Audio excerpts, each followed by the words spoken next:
Hello everyone. My name is Sahil and I'm excited to take you through this webinar on program design over the next few minutes. We will get started with the presentation, and as you can see, the second slide is on some of the best practices as we take on this webinar. I'm a teacher and I really rely on engagement, but given the platform and this forum, there'll be limited engagement and you'll hear for a lot of time me speaking. But I'd recommend that you take a lot of notes as you go through this webinar, or take it with a buddy so that you can have discussions later on, which only enriches your learning. So let's get started.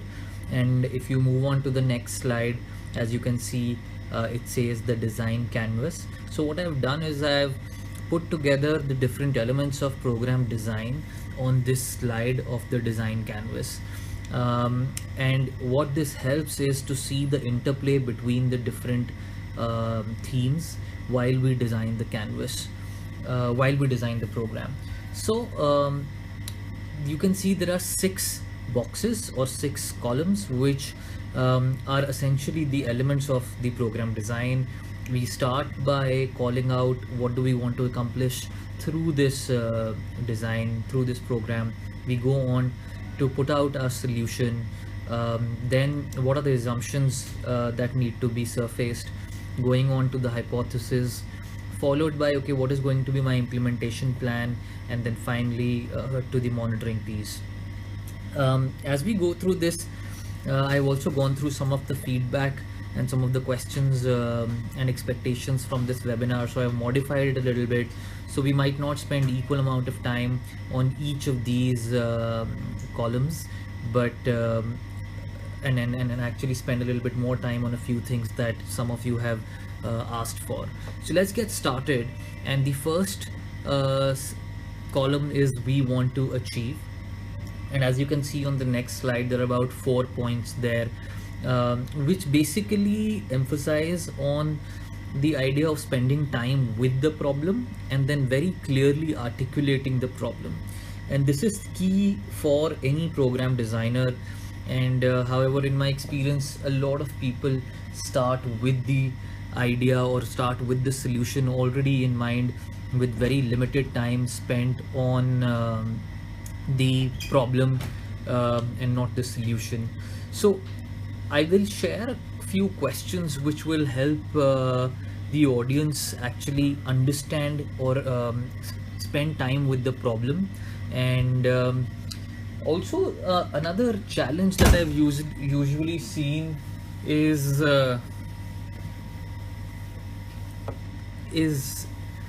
the fact that how sometimes it's difficult to identify our final user.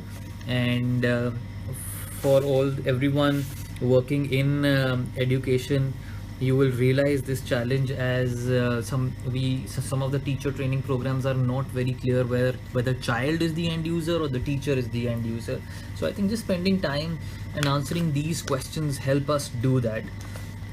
So the 3 questions that are there are: who is my user, what are my users' jobs, and then finally what are my users' pains.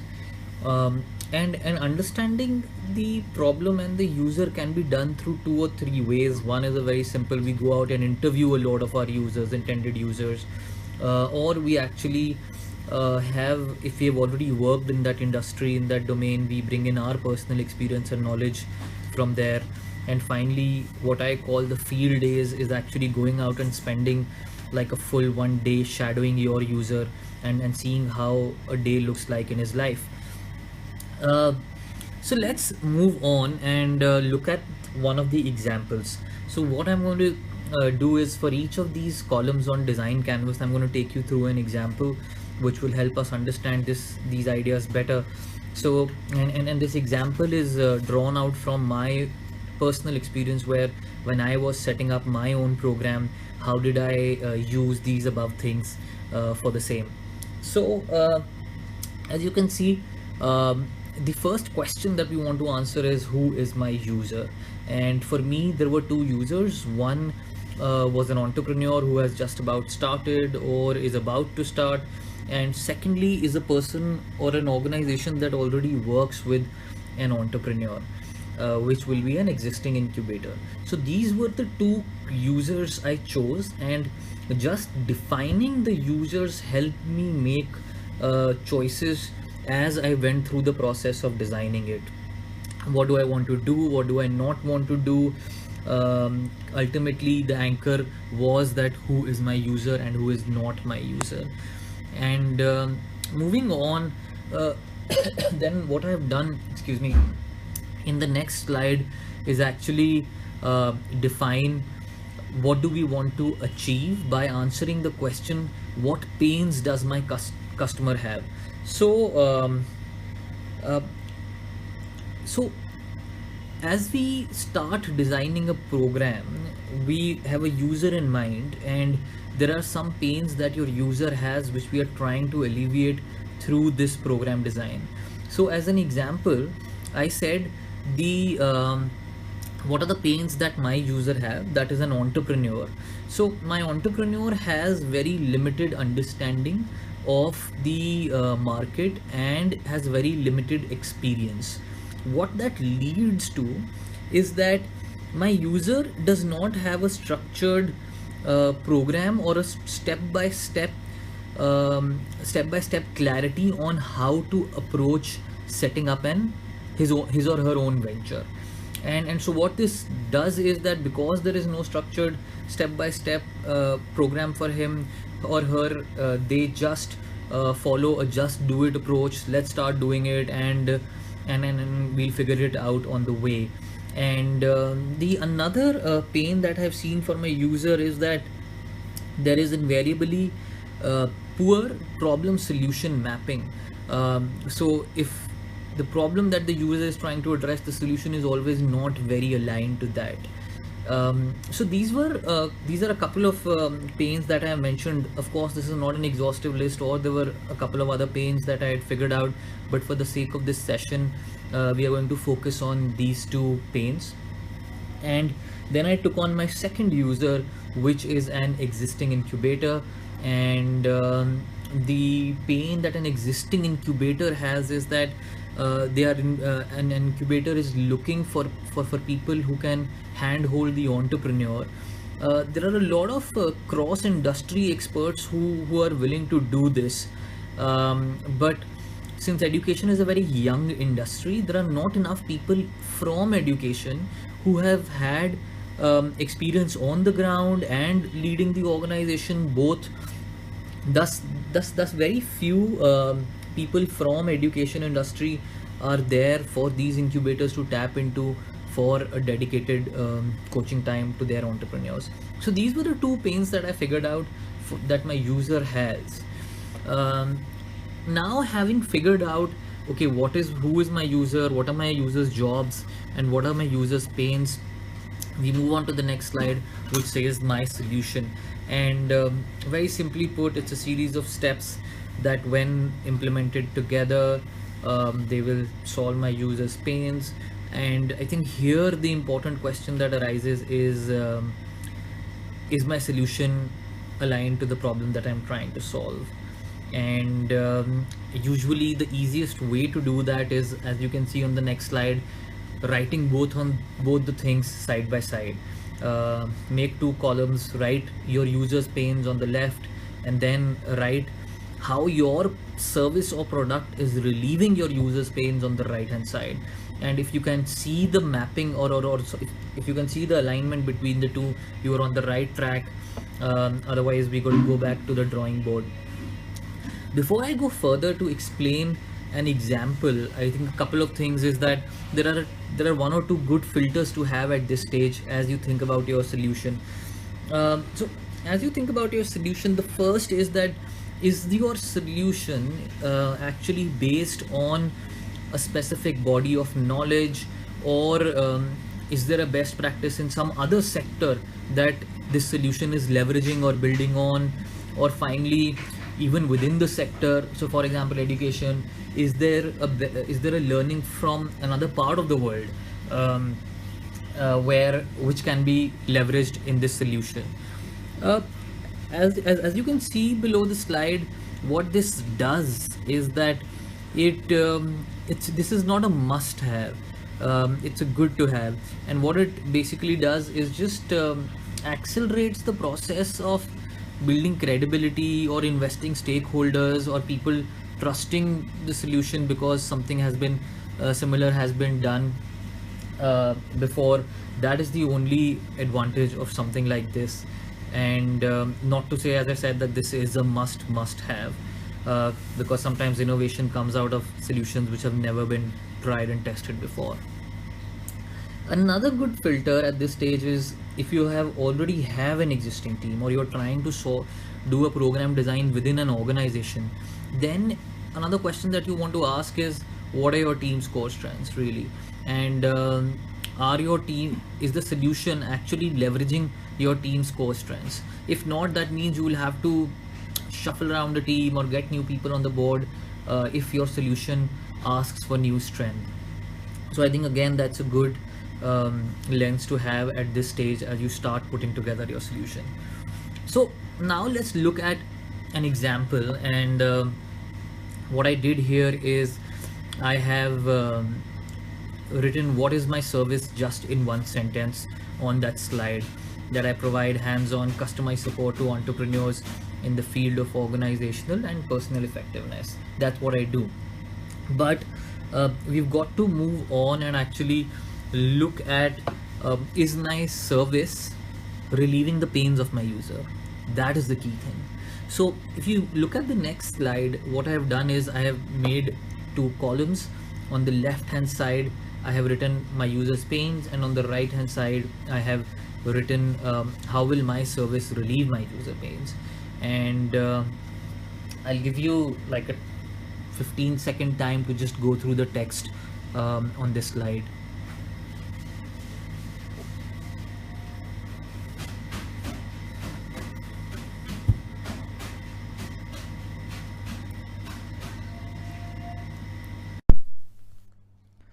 Okay, so once we have done this sort of a mapping, at least an initial level of mapping, and this is an iterative process where this mapping of your solution to your users' pains will get better and better.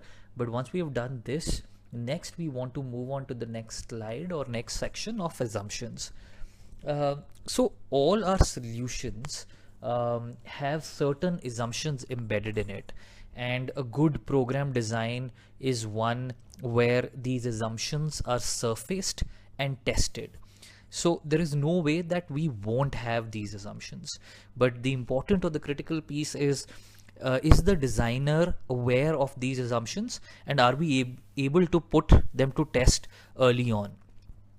So how do you actually come up with these assumptions? So you could either you could either just do it by yourself. If you have that sort of experience in program designing, you'll be able to surface those assumptions through discussions. Or on the next slide, I've given a few questions which will help you surface those assumptions. So the few questions are around acquiring users, around the financials, around the USP of the program, and then finally the last question, which says which are the most critical assumptions, and that is basically a summation of the previous questions. Out of those, whatever the answers you've written to those questions, out of those, which are the top 2, 3 or max 4 assumptions which are most critical to your design. And so let's just look at an example of this. And if you go on to that next slide of an example, what I'm going to do is I'm going to continue with my own example. And after answering all these questions, 2 assumptions became clear in my model. And these 2 assumptions were: there are young people in fellowship programs who want to start up on their own, and they are looking for support. And the second one was that since money is important for an entrepreneur, that my support to entrepreneurs will actually help them in cracking funding opportunities. So these were the 2 assumptions that surfaced. I mean, there were a couple of other assumptions, but for this sake of this webinar, we're going to use these two assumptions. And now with these assumptions, at least I have surfaced them. I'm aware of these assumptions. Now the next step is actually, how will I test those assumptions? How will I validate or negate those assumptions? For that, we move on to the next slide, which is the hypothesis slide. So hypothesis is an assumption that has been reframed in a way that will help you validate or negate it. In its current form, it will be hard for me to perhaps to validate or negate it in an objective way. Hypothesis statement just makes it easy to do the same. So let's see how have I framed my hypothesis. So if you move on to the next slide, it calls out the assumptions, and below that, my hypothesis for the first assumption is, if I send out an email to Teach for India alums and fellows offering a support program, I will receive 10 expressions of interest. So the moment I state my hypothesis this way, it becomes very easy and very clear and very quick for me to either validate it or negate it. I send out a beautifully designed emailer, communicate and articulating my services very clearly.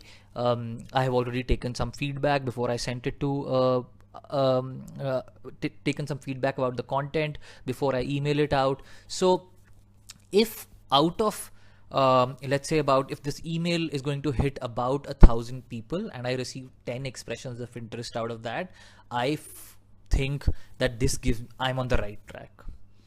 Similarly, for the second assumption, it's that if I support entrepreneurs for 2 months, 90% of them will crack at least one early stage fundraising opportunity. And similarly, if you see, it just makes it much more easier for me to design my program and to test this hypothesis very clearly. So that is what the hypothesis framework does for a program designer. It helps them call out the assumption and then test it very clearly.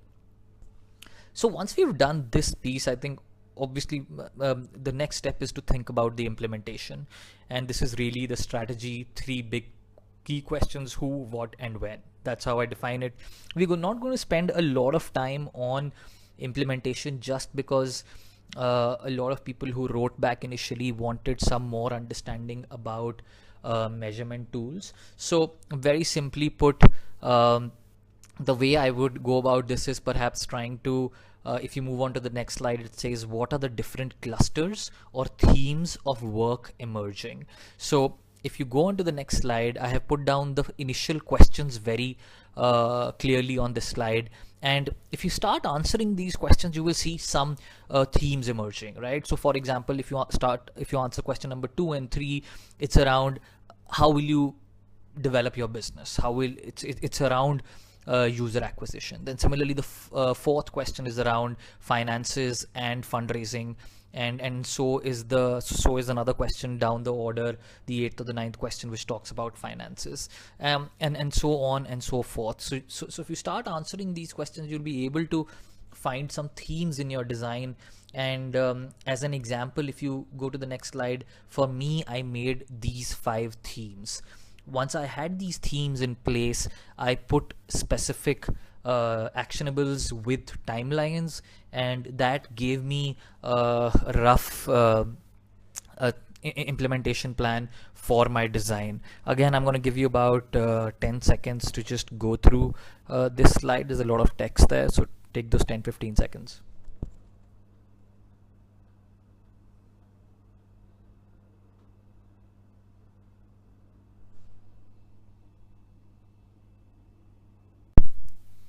Okay, so this brings us to the last section of this webinar, which is around monitoring. And as I said, there were a fair number of questions on what are the different ways of measuring and goal setting. So that's the reason I'm picking this piece up and spending some more time here. And so monitoring is just 3 things: articulating clear milestones, tracking, and learning. And I think the key word here is learning. How do we monitor to learn and not just monitor to monitor?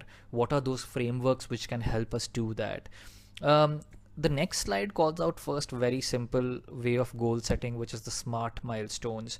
Are your goals specific? Are you able to measure those goals? Do you think that they'll be achievable? Are they in line or aligned to what your team or your organization is doing? So are they relevant to it? And then finally, do they have a specific timeline to those goals? This is a much more simpler way of setting goals, and but another methodology that I want to go into depth, which helps us monitor our impact and our goals, is at the OKR philosophy. It's called the objectives and the key results, and this was adopted by Google a decade ago, and has been adopted by other organizations with a fair amount of success. So and I think this is also in line with the idea of monitoring to learn, and not just monitoring to monitor. So let's take a look at this methodology.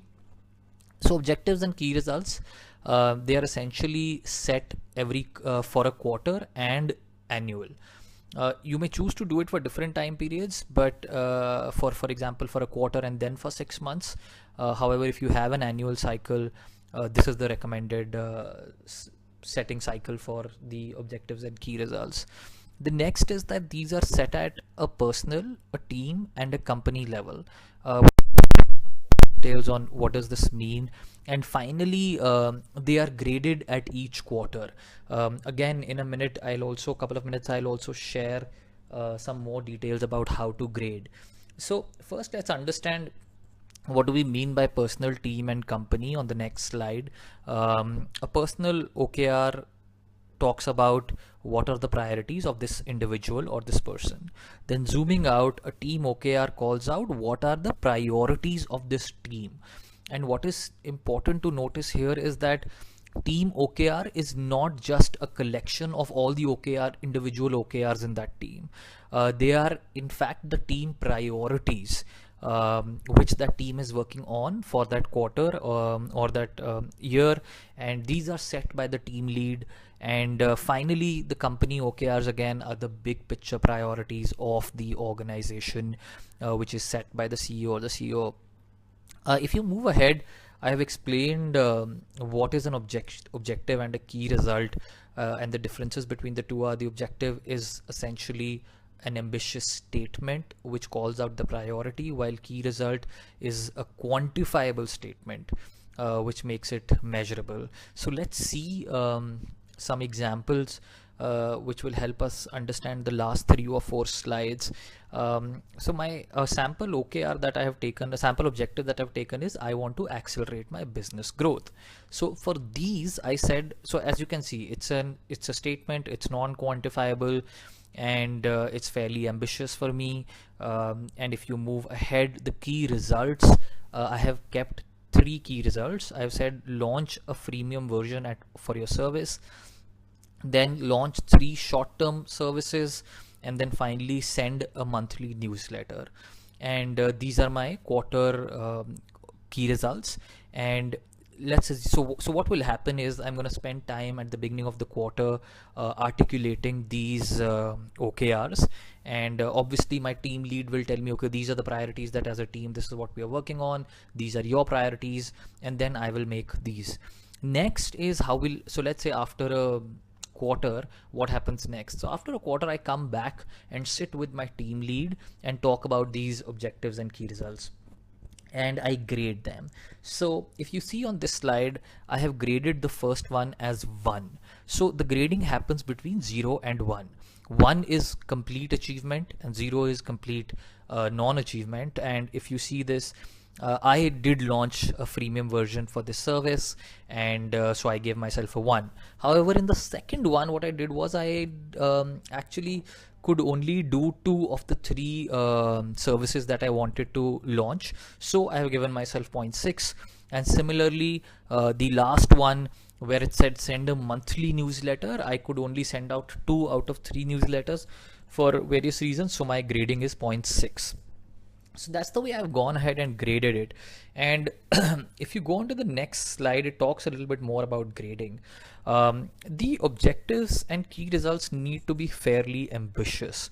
So if you are scoring between zero point 0.6 to zero point 0.7 or zero point 0.8 perhaps, you are in a good place. If you are hitting ones consistently, or in all your OKRs, that means they were not ambitious enough. So a good way of thinking about this is when you are setting the OKR, if you are feeling slightly uncertain or tentative, that's a good place to be. If you're feeling super overwhelmed, that's not a great place to be. And if you're feeling super confident, oh, I'm going to crack it like this, then that's also, it seems like it's too easy for you. So a little bit of uncertainty and tentativeness is good. Second thing is how the process of setting this is important. And the process of grading this is important, and not just the final scores.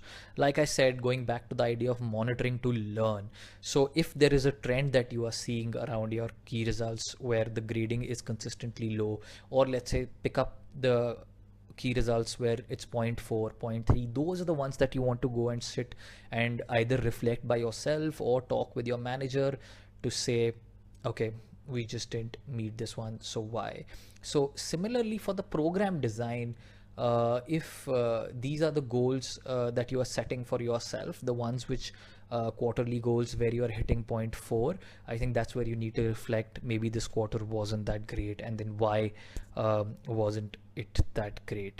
And then similarly at team meetings, the idea is to share these OKRs with the whole rest of the team. It lets them know how or why something you achieved, something you did not achieve, and also plan for the next quarter to say, okay, this is what I am pegging for us to achieve, and share those projected OKRs with the rest of the team.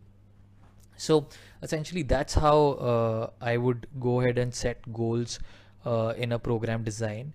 And finally wrapping it up with the whole design canvas. As you can see, once you've gone through this process, you would have filled up all these blocks, and also at the same time be able to see the correlations and the interconnectedness of different blocks. So that's it from me around the program design. Hoping this was useful for all of you, and please do let me know if you have any questions on this. Thank you, everyone.